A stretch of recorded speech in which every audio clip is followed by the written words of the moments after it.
Welcome one more day to Space and Harmonia.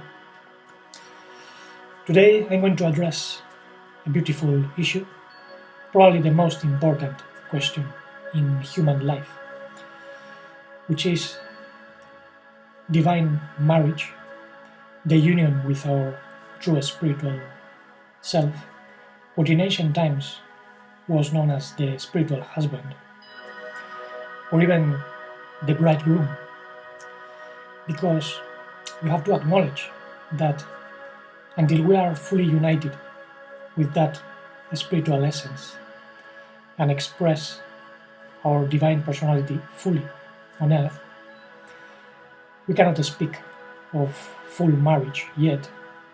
In any case, we are in a long-term relationship. And a few people asked me to explain this relationship deeper, so I'm going to give a few keys, which are something I have been experiencing for more than 2 decades consciously. This is part of the spiritual evolution of our awakening, and it has to do with what the Master taught. I'm not making anything up, because Yeshua spoke of the bridegroom, the husband, even in the parables, and we are going to see that.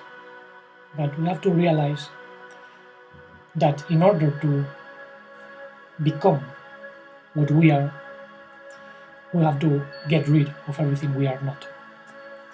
There was an ancient poet known as Pindar, and he said, "Become what you are." But obviously, we are married to the elements of the world. We have been establishing relationships with energies that don't belong to ourselves. Energies that come from stepmother nature and an origin which is fallen. So we have to establish a difference and separate ourselves from that which is enslaving us in this world of darkness. Therefore, we have to meditate on the question of what's the true father, the true mother, the true son, and the true daughter. The divine father, mother, son, and daughter are the origin of our true being, and they all together are functions that explain what the divine is, what divine oneness is. By contrast, there is a father of lies and a stepmother that raises a fallen generation, the son of perdition, which is moved by a feminine carnal energy, the fallen daughter.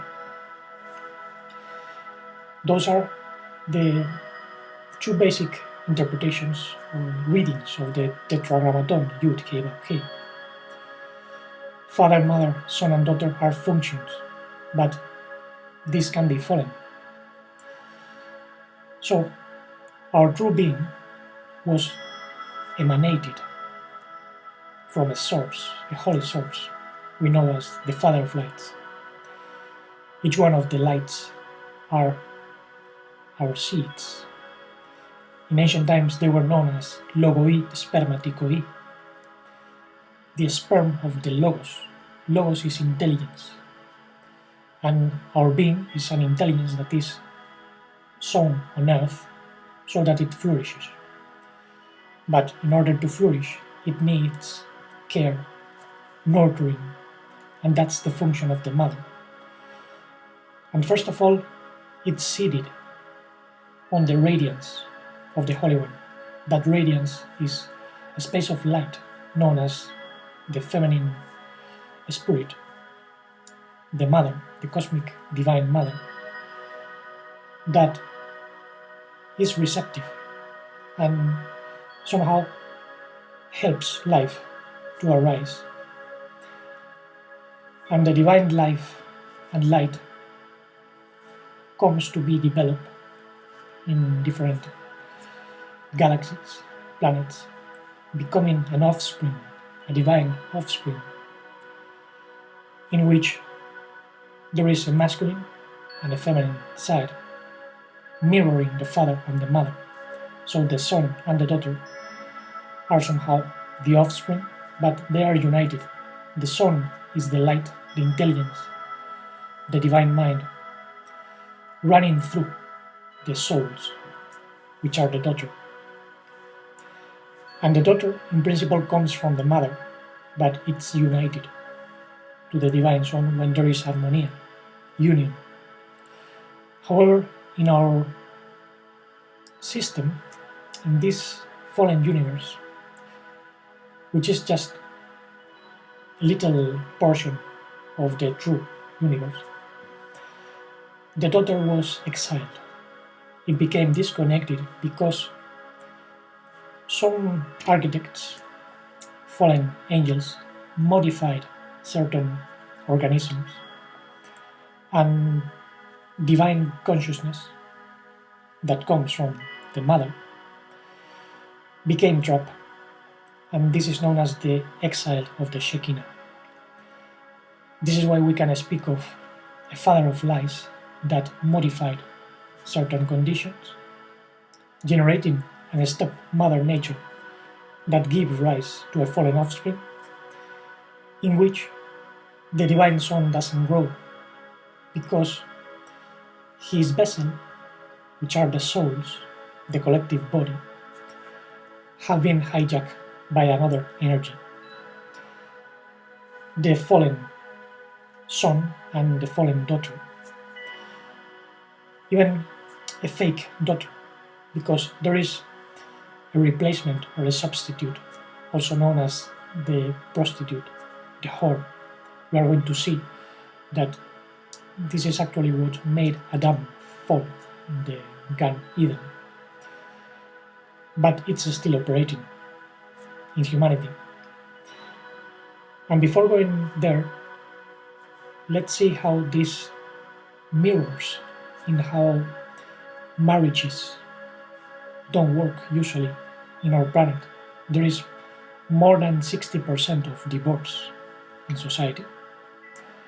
And this is due to a separation with regard to ourselves.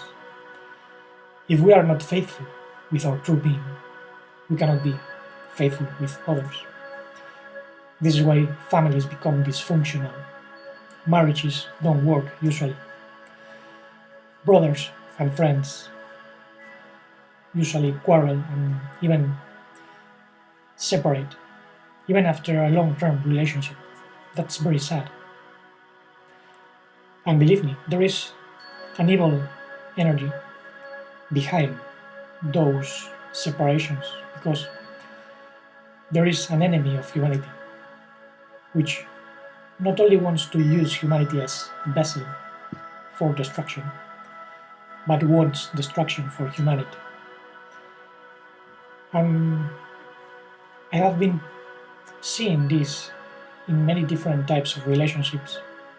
Recently, a few people contacted me because they were having problems in their marriages in different circumstances. In some of them, I could see tremendous contradictions. A husband was in relation with another woman, still being married, and he acknowledged that in front of his wife. But he didn't know what was operating in him. He asked me, "What can I do? I don't know what's happening. Why I am so attached to this other woman?" And the reason why some people feel like that is that they are lodging an energy which doesn't belong to themselves. It's a feminine type of energy that in ancient times received many names. But this is the question of forgetting ourselves if we are not faithful with our true energy. our true feminine and masculine function, then we are subject to the energies of the world, which are very destructive. Therefore, we have to understand our true origin, what's our true father, our true mother, and how we can honor father and mother, which has nothing to do, in principle, with being proud with our parents and taking care of them. That's nice and good, but honoring father and mother is much more than that. Is to become fully integrated into the divine family, divine oneness, so that our relationships with others can be harmonized. When there is not faithfulness, then we are not faithful with others, we lose our respect. Instead of loving them consciously, we might be expecting them to behave in a certain way. We want them to take care of us or give us something. We think we can find happiness by being in relationship with someone, when true happiness comes from within first. We have to share all we have with the other and help the other to be in the light with us. When love is based on expectancies, attachment, demands, that's not true love, that's eros, the energy that makes us attach to the appearances of the world. And even the ancient Greeks knew that eros leads to nekos, hate, because emotional love is not true love, and it always generates hatred, because the expectancies are not met. And the only solution is finding true love, true conscious love, and true beauty, which is the union with our true divine essence. So what's the origin of the fallen energies? Remember how in the Gan Eden, Adam was formed from the dust of Adamah, the astral earth information, and this earth had very ancient energies that contain contradictory impulses. So those Adamic beings had that earthly nature, but they also received the breath of life, the Nishmat Haim, the intellect of life, which came from the Shekinah, the Divine Mother. It was an astral type of consciousness. I would say it's still feminine, but it had a certain divine quality. However, it mixed up with the ground, and this generated something very weird, very strange. This is why Adam did not find an appropriate helpmate, because he developed a fallen spirit that was known in ancient times as Lilith, even in Sumeria. There is a myth known as the Hulupu tree in the garden of Inanna, and this Hulupu tree was inhabited by Lilith in the trunk, a serpent on the roots, and a bird on the branches. The bird represents demonic thoughts. The serpent in the ground are the passions from the lower centers. The root centers even sexuality, and Lilith is the evil spirit developed by the interaction of these two. And she was removed from Adam. As you know, Adam was put to sleep, and aside, a rib was taken from him. That was Lilith, because the architects didn't want to have problems with these creatures, these Adamic creatures that were becoming rebellious because of this fallen spirit. And they developed a new spirit known as the woman, which was more docile It was an emotional body that could develop a certain divine conscience. This is why we hear about the conflict between the seed of the woman and the seed of the serpent, which is that evil spirit, which even had a masculine side known as the poison of El, Samael, the masculine spirit that accuses, is a spirit based on defamation, on lying, in a very straight manner. It's not the type of seducing spirit like Lilith. And it is said in Hebrew wisdom that Lilith attacks men, making them follow after other women, even when they are married, get lost in the pleasures of the world, whereas Samael attacks the feminine, starting with the human soul. This is why we hear many religious leaders say that we are sinners, we are fallen, we are imperfect beings that have to be saved by an external entity. Well, that's the idea of Samael, because he needs control. And the lies of the father of lies are precisely what keep us in a state of enslavement. Even the Gnostics spoke of the human soul as being a slave in the world of the archons, the fallen princes, the fallen rulers of the world, which are the forces and several intelligences of stepmother nature.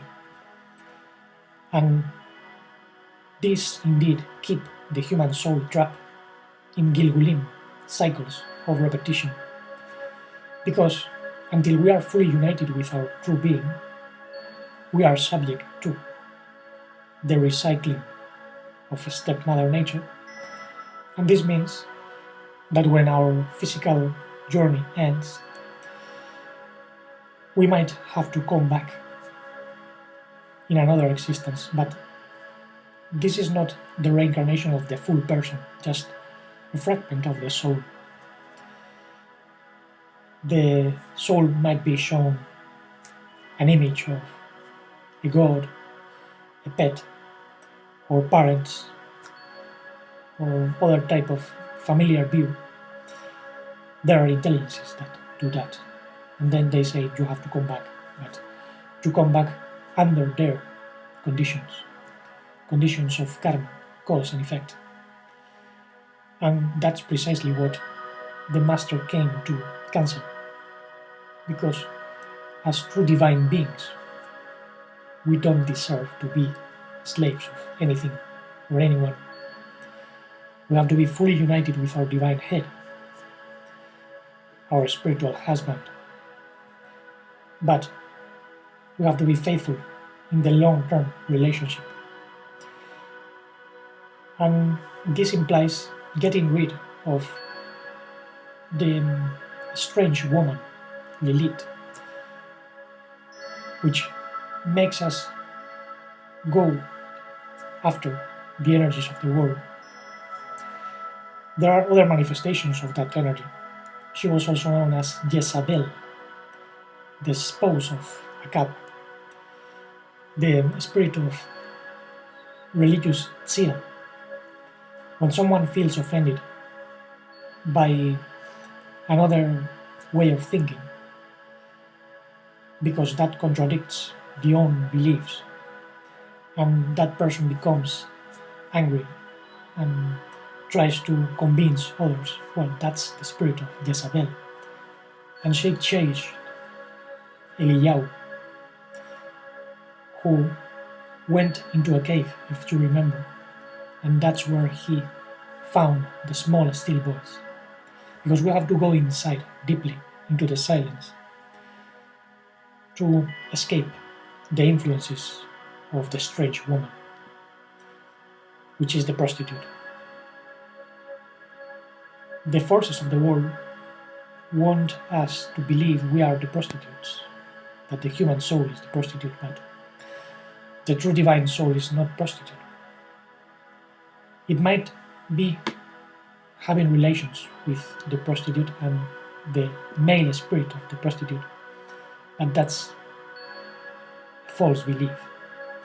That belongs to Babylon, which is based on domination, on the worship of some lord. The lord is a concept from Babylon, but we are not trying to relate with any lord. That's fallen religion. We have to be faithful to our true master, which is our divine head. That's why Paul said that the congregation of the called out ones, those who have conscience, are the divine body of the anointed one, which is the divine head, our true spiritual husband when we are united. It's our true bridegroom, and it has to be united with receptive consciousness, which belongs to our soul. So we are united in connection with our divine head, which is divine conscience, that is sent by the master of the house. We can see this as the relationship between different functions within ourselves. We can speak of the principal steward of the house, which is the conscience sent by our true being of light, and this is related with other functions such as the delegate steward, which is the sphere of Netzach, the emotions that begin to conquer: sloth, anxiety. So our emotions fill with gratitude, with victory, success, emotions that move us to our true beauty, to recognize ourselves as true, beautiful, pure beings. That conscience moves us to act purely, whereas consciousness is more receptive, more feminine. It's awareness, and helps us see the truth. That's the delegate or subdelegate steward in the sphere of order. And when we unite the feminine and the masculine, consciousness and conscience, in the middle column, then we are walking the way. I am the way, the truth and the life, the Master said. Because he is not just a being of light, he is a way of walking, of living. And he also said, no one comes to the Father of lights except through me, through the way of uniting the masculine and the feminine, honoring father and mother, becoming part of the divine family, here and now.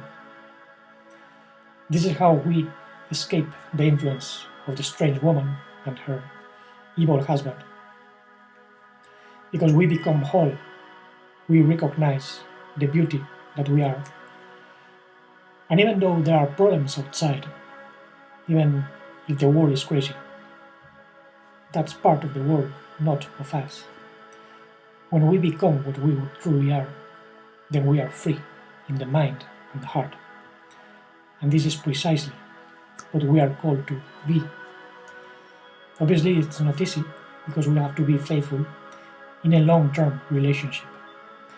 And even the Master said, there will come a time in which the bridegroom will be taken away from them. This is what we have experienced in our path of self-discovery, a disconnection from our true being. And that led us to experience health problems. So we have to reconnect. And the Master said, when the bridegroom is taken away, they will fast.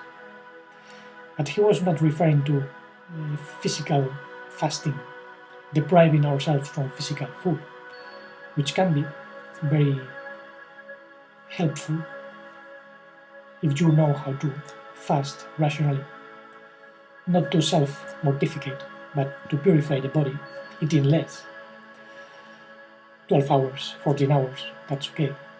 Now, the true fasting has to do with fasting from the world, from the energies of the world that distract us.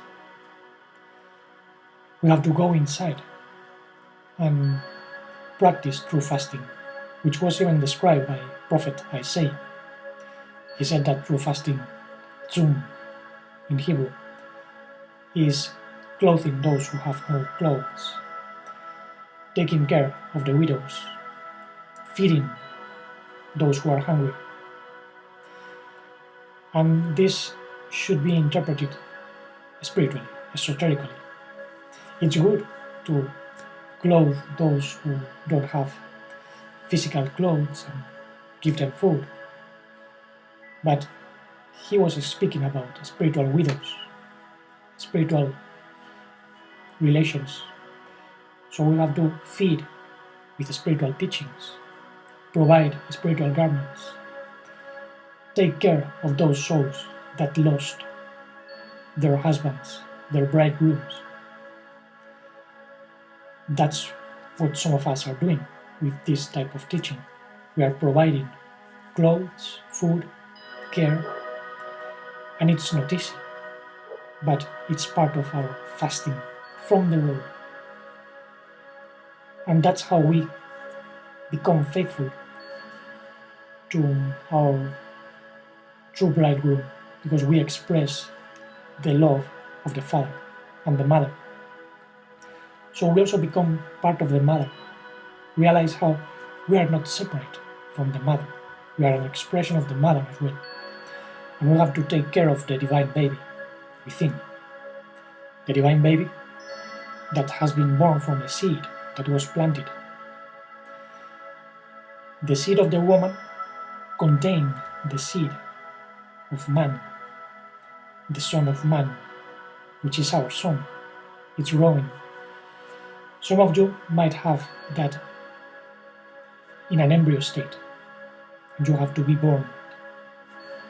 Once you are born and that becomes a baby, the baby will demand more food, not just religious milk, but solid food, to become a kid that can walk towards the Father without falling into the traps of the dragon, the influences of the world. Therefore, there is a big responsibility. And we have to be born from the water and the spirit, because there are stages.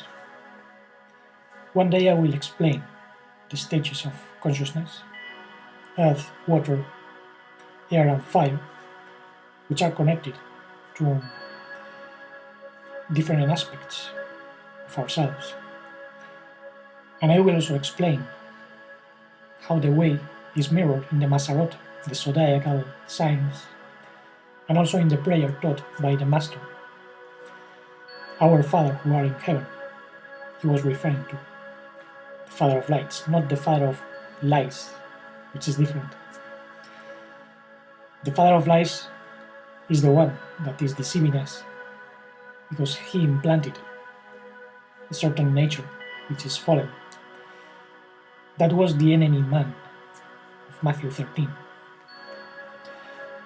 And when we are connected to our true bridegroom, we can experience the waters of life.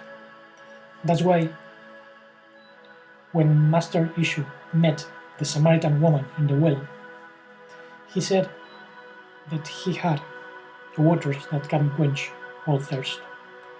And she asked for those waters. Then Master Yeshu said, "Well, call your husband." And she said, "I don't have a husband." And he said, "Well, it's true, because you had 5, and none of those was your true husband." The Samaritans worship 5 deities, as far as I know, but 5 can also refer to the 5 senses. We are married to the carnal world, and Yeshu was presenting himself as the true husband, because that's our true nature. Our true self is Yeshu, which means salvation. Yeshua is salvation by the divine way, the divine union with the Father and the Mother.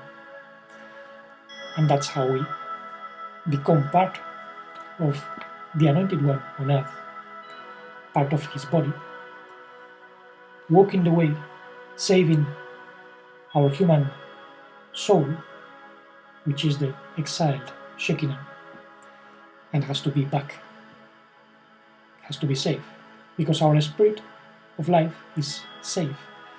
It cannot be trapped in the world, but we have to establish the communion with our true self. Once we are married, then there is no more marriage, because as the Master said, we will be as the messengers in heaven, that neither marriage nor give themselves into marriage, because we are already united. We are what we always were. And I don't want to make the video any longer. I will continue with the subject, expanding these teachings because are very important. Notice that we have to establish a connection daily, even converse, speak with our true Master, and realize that true beauty, true love, true communion with others also depends on this inner relationship. Once we are faithful with ourselves, we can heal external relationships as well, because the light shines and we attract those who have that light as well. In other occasions, it can lead to separation, divorce. Splitting up sometimes is necessary, because others can be too contaminated by the strange woman, and they have to do their job as well. So, if they don't want to get rid of the whore in themselves, that's their problem. We cannot be drawn to the earth, to the earthly, because of the influence of others. Sometimes we have to cut the rope. But as I said, it's enough for today. Thank you very much for listening. If you have any questions and comments, leave them in the box in YouTube. And meanwhile, let's keep establishing the solid connection with our true Divine Master within our true being, so we can express the primordial love and modified life, integral conscience, and deep, blissful serenity.